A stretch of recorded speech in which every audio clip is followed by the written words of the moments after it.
I didn't know much, but I did know that a dark room didn't necessarily mean no Rex. I began crawling again.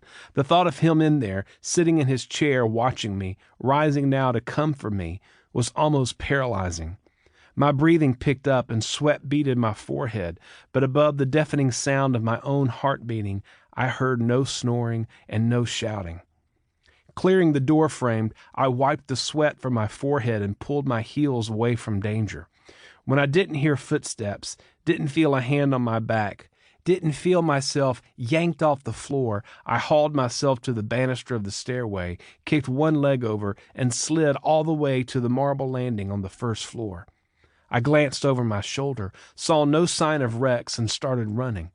If he was home, he'd have to catch me. I ran through the library, the smoking room, the den, the room with the fireplace big enough to sleep in, through the kitchen, which smelled like baked chicken and biscuits and gravy, off the back porch, which smelled like mop water, through the pasture, which smelled like fresh horse manure, and toward Miss Ella's cottage, which smelled like a hug. The way Miss Ella told it, my father, Rex, put an ad in the local paper for house help the week I was born. There were 2 reasons for this. He was too proud to advertise his need for a nanny, and he had sent my mother, his late-night office clerk, to file elsewhere. A couple dozen people responded to the ad, but Rex was picky, which made little sense given his affinity for random clerks. Just after breakfast, Miss Ella Rain, a 45-year-old childless widow and the only daughter of the son of an Alabama slave, rang the doorbell. The chime rang for almost a minute, and after an appropriate wait, so as not to appear either hurried or in need, Rex answered the door and gave her a long look over the top of his reading glasses. He could read just fine, but like most things in his life, he wore them for effect, not function.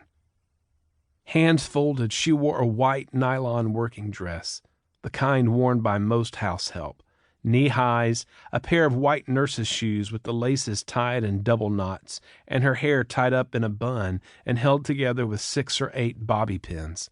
She wore no makeup, but if you looked closely, you could see freckles scattered across her light brown cheeks. She extended her references and said, "Good morning, sir. I'm Mrs. Ella Rain." Rex eyed the tattered documents through his glasses, periodically studying her over the tops. She tried to speak again, but he held out his hand like a stop sign and shook his head. So she folded her hands again and waited silently. After 3 or 4 minutes of reading, he said, "Wait here." He shut the door in her face and returned with me a minute later. Inviting her into the house, he extended me at arm's length like a lion cub and said, "Here, clean this house and don't let him out of your sight." "Yes, sir, Mr. Rex." Miss Ella cradled me, stepped inside the foyer, and looked around the house. That act alone explains the fact that I have no memory of ever not knowing Miss Ella Rain. Not the mother who bore me, but the mother God gave me. I'll never understand why she took the job.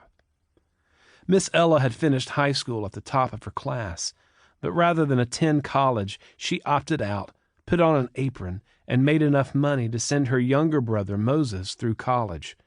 When I got old enough to understand just exactly what she had done, she said flatly, "One day he'd have to provide for a family, not me."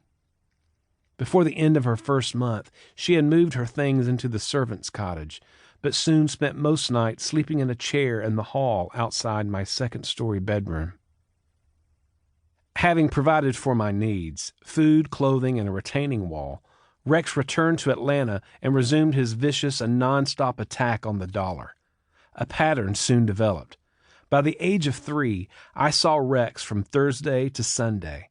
He flew in just long enough to make sure the staff was still afraid of him, to see that I had color in my cheeks, to saddle one of his thoroughbreds, and then to disappear upstairs with an assistant after his ride. About once a month, he would court his latest business partner, and then they too would disappear into the bar until he had satisfied himself. Rex believed people and partners were like train cars. Ride it until you get tired and then hop off. Another will be along in 5 minutes. If Rex was home and he was talking, 2 words were certain to fill his mouth. The first